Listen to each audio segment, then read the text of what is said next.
The year is 1258. Grandson of Genghis Khan marches as the head of one of the most formidable armies the world had ever seen. Their banners rise against the horizon, casting shadows that stretch for miles. For months, they have carved the path of destruction across Asia, cities reduced to ash, rivers turned red with blood. Now their destination is Baghdad, the jewel of the Islamic world. The city that has stood for centuries as the beacon of knowledge and power is about to face its darkest hour. My name is Abdulqudus Donyale.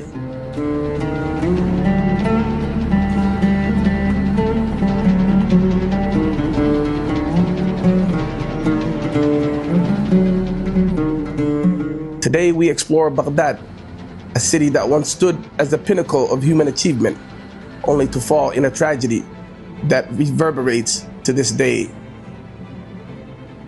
Before reaching Baghdad, Khan faces another challenge, a centuries-old enemy that had dominated the mountains of Persia, the assassins of Alamut. The fortress of Alamut was legendary, perched high on cliffs so sheer that it seemed invincible.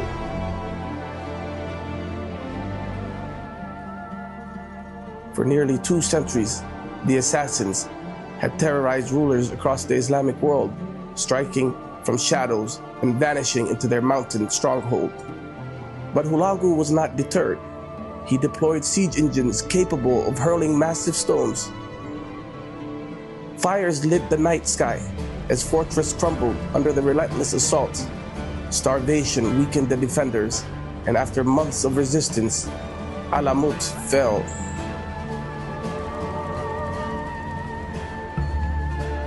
The assassins were annihilated, their libraries burned, and their leader executed. A chronicler at the time wrote, "The mountains that once whispered rebellion now echoed only silence."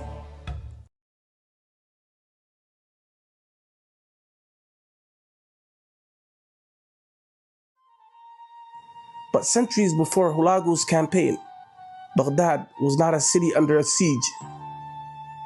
It was a city of dreams, founded in 762 by Khalif al-Mansur. It was designed to reflect the perfection of the Abbasid vision.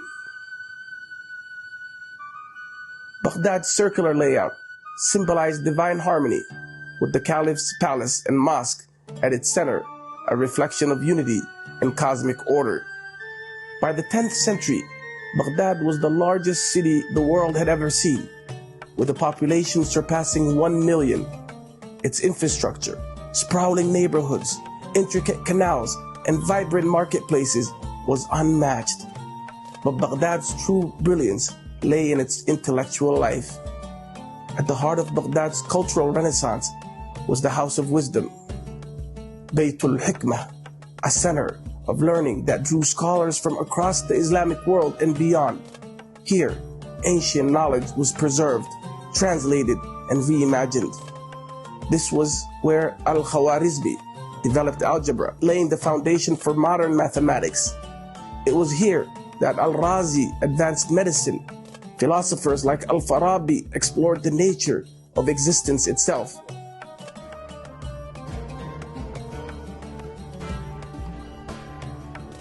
While much of Europe was mirrored in feudalism and superstition, Baghdad thrived as a beacon of intellectual inquiry. Its libraries housed more knowledge than the rest of Europe combined, and its ideas laid the groundwork for modern sciences we rely on today.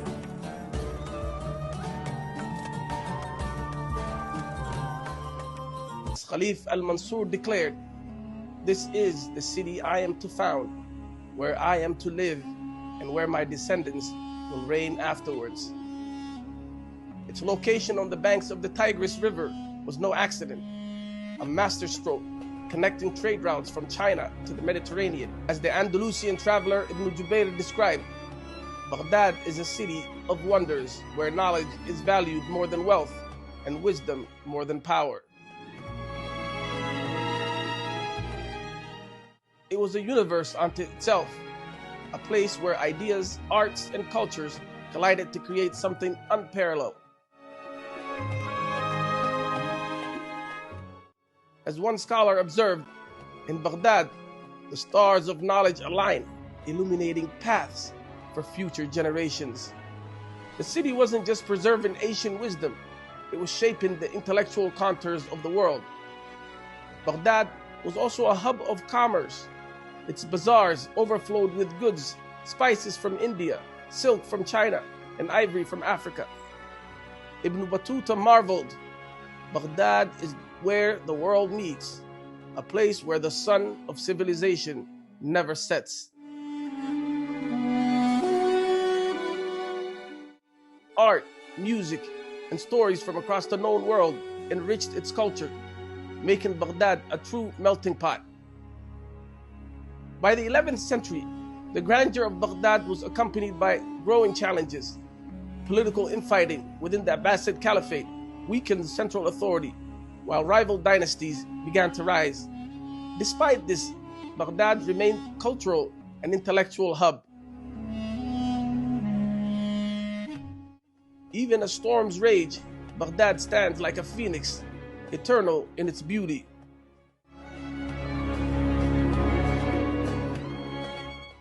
Within the city, social and economic disparities were becoming more pronounced.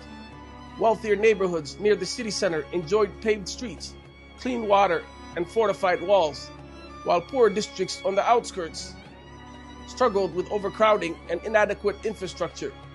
The Abbasids, recognizing these divisions, implemented several measures to promote urban harmony. One of the city's most innovative solutions was the development of a canal system. Water from the Tigris to irrigate fields, fill public baths, and supply fountains even in the poorest neighborhoods. A city's strength lies in the balance of its foundation: water, trade, and justice.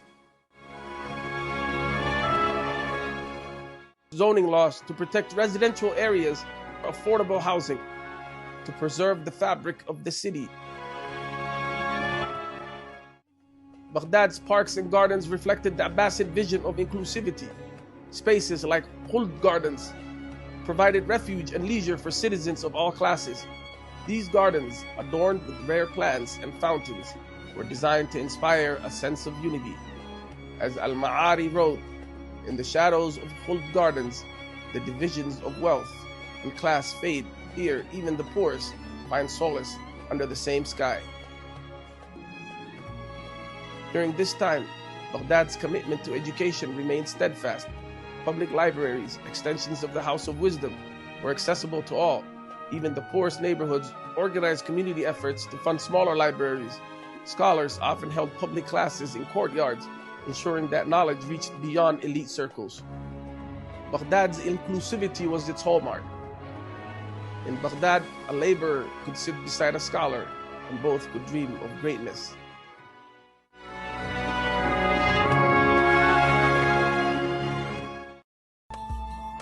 But no city, no empire is immune to forces of history. By the 11th century, cracks had begun to appear in the Abbasid Caliphate. Political infighting weakened its central authority, while rival powers like the Seljuks rose to challenge Baghdad's dominance. Within the city, growing wealth inequality created visible divides. The elite enjoyed paved streets and lavish gardens, while poor neighborhoods suffered from neglect. Even the canals, once the lifeblood of Baghdad, began to fall into disrepair.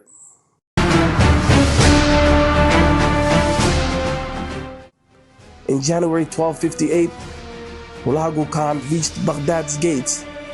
The Caliph, Al-Mu'tasim, refused to negotiate, believing that the city's walls and its divine significance would protect it.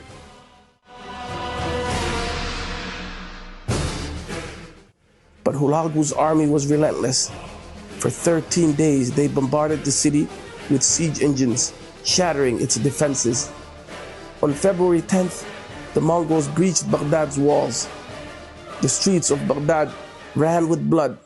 Libraries, including famed House of Wisdom, were burned. The Tigris River turned black with ink and red with blood as manuscripts were thrown into its waters. Tens of thousands were killed. The Caliph himself was executed, ending the Abbasid dynasty.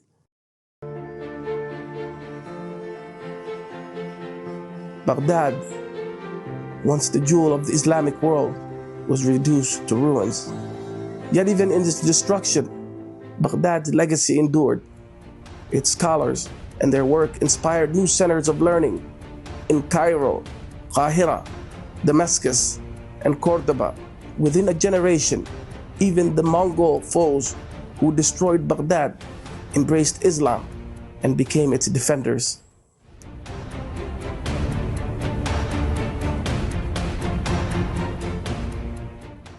Baghdad's story reminds us of the heights humanity can achieve when united by knowledge, and the fragility of those achievements in the face of division. But it also teaches us that ideas once shared can never truly be destroyed. As we look to the future, let us honor Baghdad's legacy by safeguarding the treasures of our own time, our knowledge, our culture, and our shared humanity.